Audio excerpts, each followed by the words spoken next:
சொன்னா காரியத்தை முடிச்சுட்டேன். சக்சஸ். சாபாஷ். பணத்தை கொடு, பைக் பணத்தை. Okay pass. பாஸ் சுமதி கதை நடந்து போச்சு. கொண்டாட பணத்தை. சார் இது நியாயம் இல்ல சார். நியாயம் பேசுறேன். போடா போடா. எவன்டா தலை கட்டனா? சார் பசுபதியா சாரதி மச்சானா. இதுலயுமா ஏமாற்றம்? ஏமாற்றம் இல்ல. இதுலதான் ஒரு பிளான் இருக்கு. என்ன பிளான்? சுமதி படிச்சவர். அவன் பட்டி காட்டான். ஆனா அண்ணா எத்தனை பல்லவன்னு கேட்பான். இதுவே எல்லாம் சாரதி பைக்கு பெரிய அவமானம். இந்த பட்டி காட்டான் நான் வச்சுக்கினே ஒரு வேலை செய்யறேன்.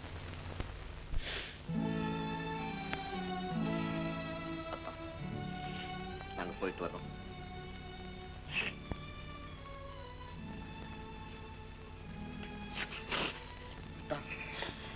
என்னதான்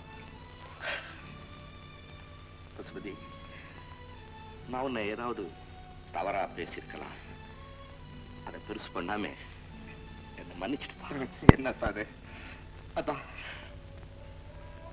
உனக்கு தெரியும் நானும் சுமதியை எவ்வளவு கஷ்டப்பட்டு வளர்த்தேன்ட்டு. ஏதோ சந்தர்ப்பம் கல்யாணம் பண்ணி கொடுத்துட்டேன். அவளை வச்சு நீ எப்படி கொடுத்து நடத்த போறேன்னு எனக்கு ஒண்ணும் புரியல. ரொம்ப கண்ணை போல வளர்த்துட்டேன். சின்ன பொண்ணு, அவ ஏதாவது தப்பு தவறா நடந்தாலும் அதை நீ பெருசுப்படுத்தாம ரொம்ப அமைதியா குடும்பம். என்னத்தான்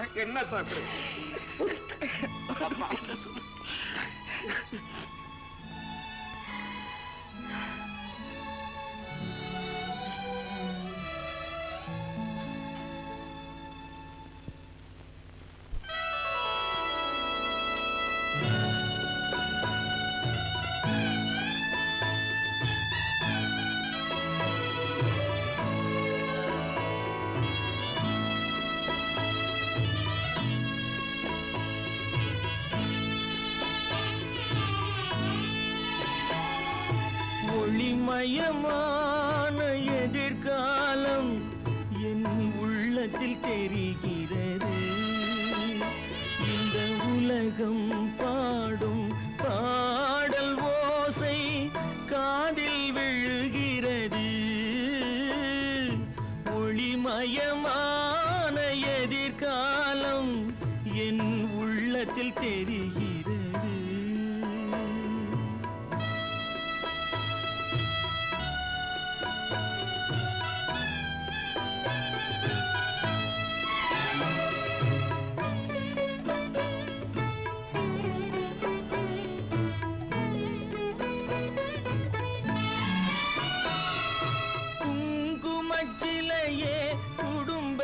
விளக்கே குலமகளே செல்க, எங்கள் கோவிலில் வாழும் காவல் தெய்வம் கண்ணகியே செல்க.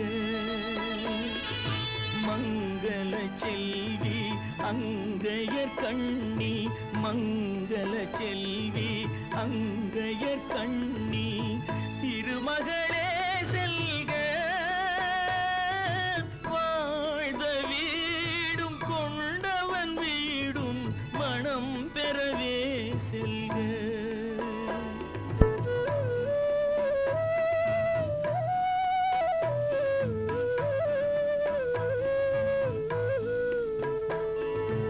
ஒளிமயமான எதிர்காலம் என் உள்ளத்தில் தெரிகிறது. இந்த உலகம் பாடும் பாடல் ஓசை காதில் விழுகிறது. ஒளிமயமான எதிர்காலம் என் உள்ளத்தில் தெரிகிறது.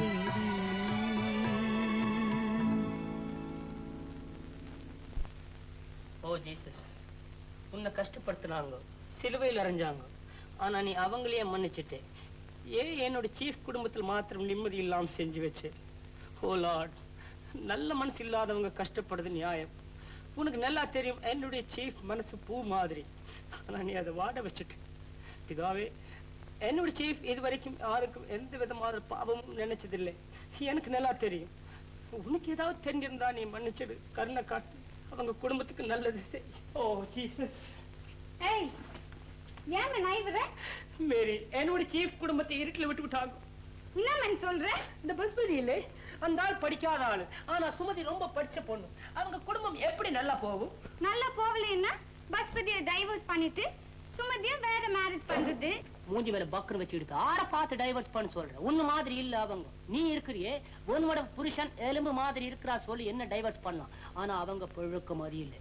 புருஷன் எலும்பே ஆனாலும் அவன் அப்படியே வாரி கூடையில போட்டு தலைமையில வச்சு தூக்கி தெருவா போவாங்க. என்னோட சீஃப் இல்லமேரி ஒரு கதை சொல்லிச்சு. அதுல நிலாயினி சொல்லி ஒரு பொண்ணு வந்துச்சு. அவ தன் புருஷனுக்கு வேண்டி சன்ரைஸே ஸ்டாப் பண்ணிச்சு. சூரியன் உதயமாவலை. நீ இருக்கிற தண்டத்துக்கான ஸ்விட்ச் போட்டா கூட லைட் எரியுது இல்ல. எப்படியோ சுமதி சீஃபோட கஷ்டத்தை ஸ்டாப் பண்ணா போதும். பார்க்கலாம். சுமதி நல்ல பொண்ணு அல்ல, அட்ஜஸ்ட் பண்ணிக்கோ. நீ ஏன் வரி பண்ற? இந்த கடைக்கு போய் நைட் சாப்பாட்டுக்கு ஆட்டுக்கறி இல்ல, ஆட்டுக்கறி ஒரு வீச எலும்பு இல்லாத வாங்கிட்டு வா. ஒரு வேலைக்கு ஒரு வீசியா? ஓ லார்ட், மார்க்கெட்ல எல்லாத்துக்கும் விலை குறை. சிமெண்ட் பை மாதிரி கொடுக்குறேன்.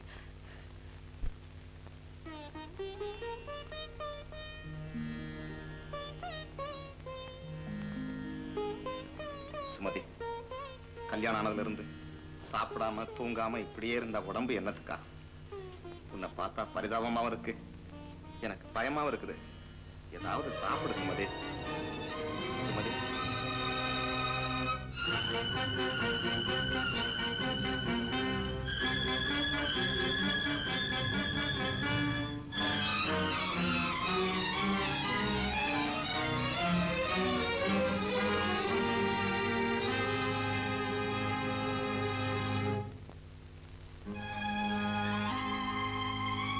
அண்ணா, என்ன காப்பாத்துங்க, காப்பாத்துங்க.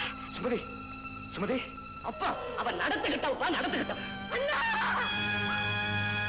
பார்வதி, உண்மையை சொல்லு. ஒன்னால சுமதியை மறக்க முடியுதா? நாம எதுக்காக மறக்கணுங்க? சுமதி எங்க போயிட்டா? இதே ஊர்ல நம்ம பசுபதி கூட பக்கத்துல தானே இருக்கா. இருந்தாலும் பொழுது விடிஞ்சு பொழுது போறதுக்குள்ள அண்ணா அண்ணான்னு ஒரு 50 சத்தமாவது என் காதுல விழுகுமே. அந்த அன்பு ஓசையை கேட்காம நான் எப்படி இருக்க போறேன்? அதான் அதான் என்னப்பா சுமதி, சுமதிக்கு என்னடா? இங்க இருந்து வந்திருந்து சரியா சாப்பிடல, தூங்கல, எப்ப பார்த்தாலும் பித்து பிடிச்ச மாதிரி இருந்தது. கொஞ்ச நேரத்துக்கு முன்னால அண்ணாலும் சத்தம் முடிச்சு. அவ்வளவுதான், பேச்சு முச்சுல மயக்கமா கிடக்கு. எனக்கு பயமா இருக்கா சுமதி. வாங்க வாங்க சுமதி. சுமதி, அம்மா அம்மா, அதோ பாரு அண்ணன் வந்திருக்கேன். அம்மா, உனக்கு என்னம்மா? உனக்கு என்ன? சுமதி, சுமதி.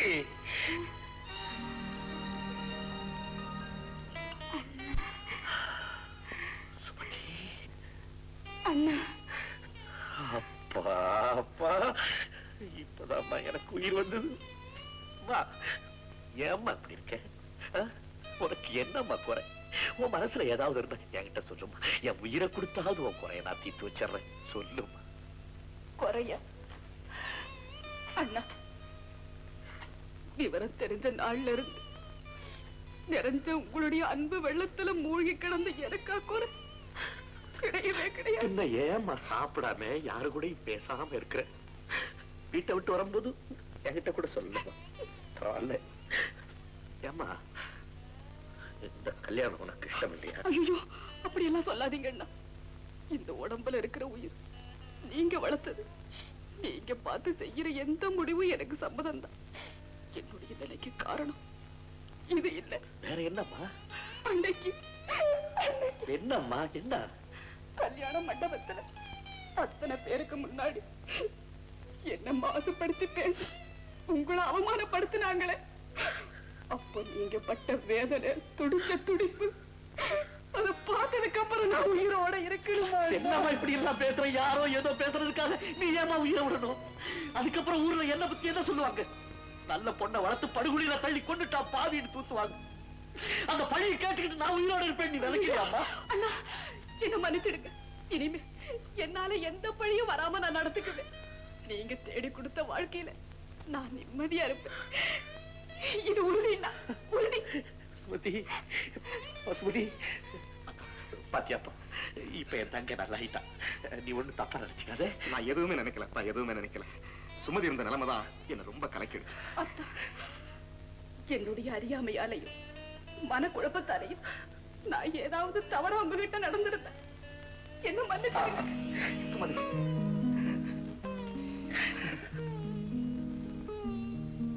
பாரதி, நீங்களா? உட்காருங்க சார். என்ன திடீர்னு? உங்க வீட்டுக்கு போயிட்டு தான் போறேன். என்ன சார்? ஏன்பா நல்லா படிச்சிட்டு இருந்த பொண்ணுக்கு திடீர்னு ஒரு படிக்காத பையனை பிடிச்சு கட்டி வச்சுட்டியாம, என்னப்பா இதெல்லாம்? சார், சுமதிக்கு மட்டும் இந்த கல்யாணம் நடக்காம போயிருந்தா நான் மட்டும் இல்ல, எங்க குடும்பமே அவமானத்தால தற்கொலை பண்ணிக்கிட்டு இருந்திருப்போம். நல்ல வேளை பசுபதி தான் தெய்வம் மாதிரி வந்து அந்த பொண்ணு கழுத்துல தாலி கட்டி எங்க மரத்தை எல்லாம் காப்பாத்துறா சார். ஏன்பா சுமதி அப்படி தவறா பேசினவன நீ சும்மாவை விட்ட? நான் என்ன சார் செய்யறது? நான் யாருக்கும் ஒரு கெடுதலும் செய்யல.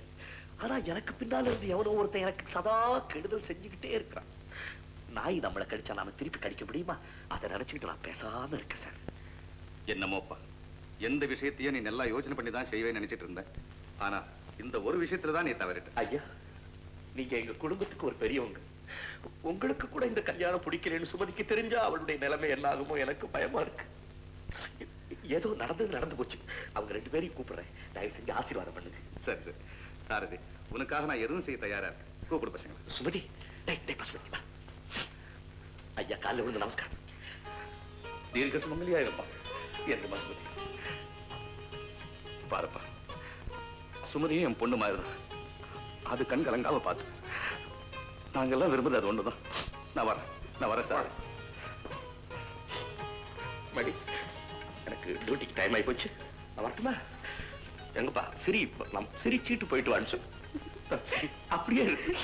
அப்படியே சிரிச்சுக்கிட்டே இருக்கு.